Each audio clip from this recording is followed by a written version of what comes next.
इस बार world Ramayan conference चौथी बार हो रही है शहर में और इसमें बड़ा उत्साह है। पहले शहर के बारे में बात कर लूँ मैं। शहर में जगह जगह सुंदरकांड पाठ हो रहे हैं, घरों में हो रहे हैं, मंदिरों में हो रहे हैं, मठों में हो रहे हैं, घाटों पे हो रहे हैं। और इसके अलावा बच्चों में लगभग 100 से अधिक स्कूलों के बच्चों में, प्राइमरी और मिडिल क्लास के बच्चों में सुंदरकांड और हनुमान चालीसा का पाठ हो रहा है। उनसे पेरेंट्स से ये बोला जा रहा है कि आप इस कॉन्फ्रेंस में आइए। ये तो शहरी माहौल है।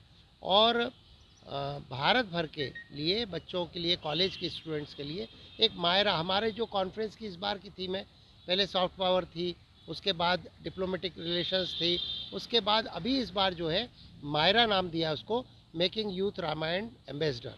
तो ये इसमें हम लोग पूरे ऑल इंडिया लेवल पे एक क्विज़ कंपटीशन कर रहे हैं और उस क्विज़ कंपटीशन ऑनलाइन ही होगा। और 21 तारीख को पहला उसका टेस्ट, एंट्री टेस्ट होगा। फिर 2, 3, 4 में मायरा सेशंस, यानी स्पेशली यूथ के लिए जो सेशंस होंगे, उन सेशंस पर प्रश्नोत्तरी होगा। और उसमें हमारे जो अजय विश्नोई जी हैं, जो चेयरमैन हैं, उन्होंने कहा कि हम 5 बच्चों को जो एम्बेसडर के रूप में श्रीलंका ले जाएंगे। और हमारे महापौर साहब जो हैं, अनु भैया, उन्होंने कहा कि हम 100 बच्चों को जो कंसोलेशन के रूप में उनको अयोध्या ले जाएंगे। तो इस तरह का एक माहौल बना है। अब इसमें उम्मीद हमारी है कि 50,000 बच्चे भाग लेंगे।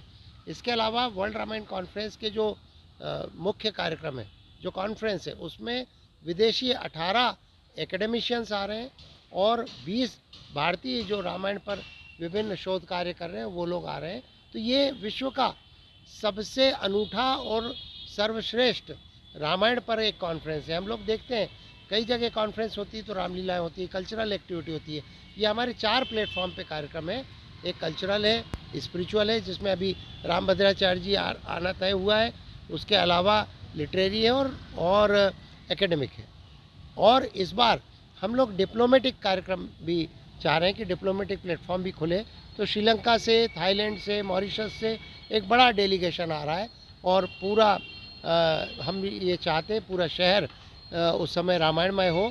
और जो भारतीय संस्कृति सभ्यता है, जैसा कि माननीय प्रधानमंत्री जी ने कहा, अभी जब ध्वजारोहण हुआ तो उस समय उन्होंने ये कहा कि 2025 में हमें शिक्षा की जो मानसिक गुलामी है, तो 2025 से 2035 10 साल में इसको शिक्षा के रूप में, शिक्षा में इस मानसिक गुलामी से बाहर निकल के भारतीय संस्कृति को स्थापित करने की योजना बनाना है। तो युवाओं के बीच में भारतीय संस्कृति को स्थापित करने की योजना वर्ल्ड रामायण कॉन्फ्रेंस, बल्कि जिस दिन ये 25 तारीख को बैठक हुई, उसी के दूसरे दिन 26 तारीख को पूरे वाइस चांसलर जबलपुर के इकट्ठे हुए और उन्होंने इस कार्यक्रम को तय किया कि विद्यार्थियों के बीच में, कॉलेज के विद्यार्थियों के बीच में किस तरह ये मायरा के द्वारा, यानी रामायण के एम्बेसडर बनाने के द्वारा रामायण की, देखिए यहाँ शिक्षा तो होती है हर यूनिवर्सिटीज़ में, लेकिन एजुकेशन होती है, लेकिन नॉलेज नहीं आती। तो नॉलेज तब आएगी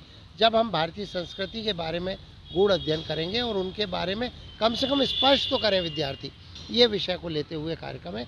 वर्ल्ड रामायण कॉन्फ्रेंस 2, 3, 4 जनवरी को 2026 में होने वाला है।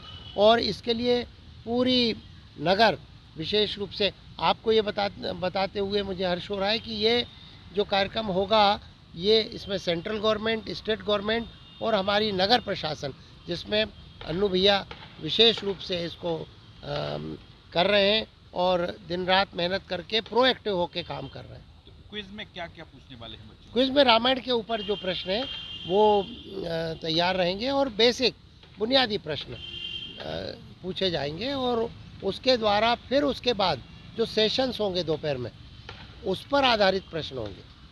तो पूरे देश से हम अपेक्षा है कि 50,000 बच्चे आएंगे। और विशेष रूप से इसका जो को-ऑर्गेनाइज़र है, देखिए ऑर्गेनाइज़र तो हम लोग हैं, वर्ल्ड रामायण कॉन्फ्रेंस की समिति है जो कि ऑर्गेनाइज़ करती है, ब्रह्मर्षि मिशन समिति, लेकिन जो को-ऑर्गेनाइज़र है मायरा में विशेष रूप से धर्मशास्त्र नेशनल लॉ यूनिवर्सिटी और विवेकानंद केंद्र कन्याकुमारी, ये इसके कार्यकर्ता, और ये इसको पूरा लेके पूरा स्ट्रक्चर किया है इन्होंने कार्यक्रम।